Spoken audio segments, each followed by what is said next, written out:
where Canadian writing is going in my estimation. One short answer is there's a lot more genre writing, actually.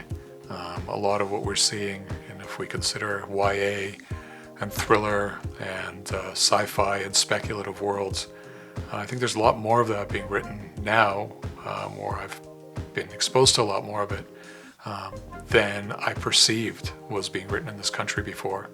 There's definitely that.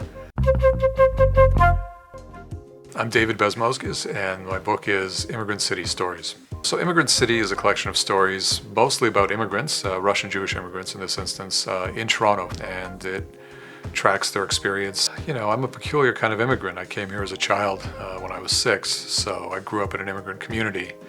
The core of the immigration stories have been about people of my parents' and grandparents' generation.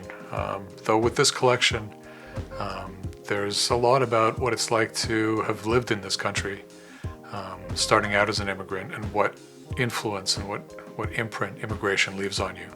So some of the stories, you know, deal with this sort of peculiar thing of like looking back nostalgically on being an immigrant, whereas at the time that you were an immigrant, being an immigrant was really hard.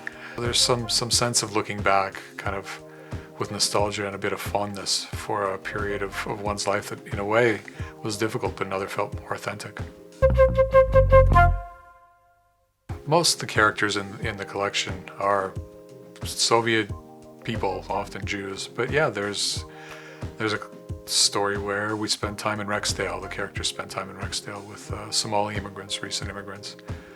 Most of the characters are not me, so whether I'm writing about somebody who's an older Russian Jewish person, not me, or a woman, not me, or a Somali immigrant, also not me. It's getting an understanding of these people's experiences, what their lives are, what they want, and trying to, you know, communicate that through the stories. Well, I don't think it's different for a Canadian writer than a writer from anywhere else, I imagine.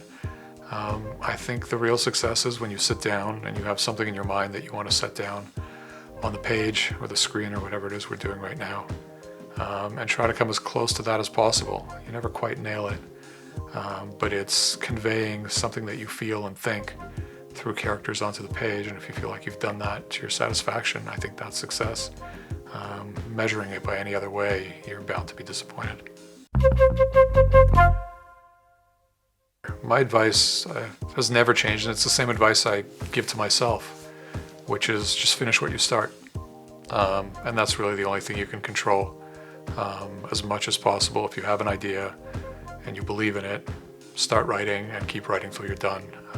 And once you have that, then you can figure out, you know, what place it has and if it'll find its way into the world or not. I think any other advice you give, I don't really know how beneficial that could be unless you actually finish what you start.